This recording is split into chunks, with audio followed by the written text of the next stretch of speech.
ఆ కోచింగ్ లో ఏముంటుంది అంటే అవేర్నెస్ ఇస్తారా లేకపోతే మోటివేషన్ ఉంటుందా skill set?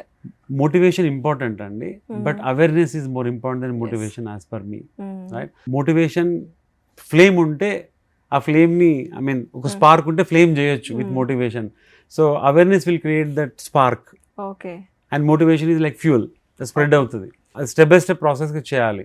First of all opportunity ఏంటి, ఎంత టైం స్పెండ్ చేయాలి, ఎన్ని డబ్బులు వస్తాయి, ఏ స్కిల్స్ ఉండాలి, ఆ స్కిల్స్ ఉన్నాయా లేవా, ఆ స్కిల్స్ ఎక్కడ నేర్చుకోవాలి, ఎంత డబ్బు ఖర్చు పెట్టాలి అనే అవగాహన క్రియేట్ చేస్తే నా ఎక్స్పీరియన్స్లో 10 to 15% పీపుల్ రెడీ అయిపోతున్నారు.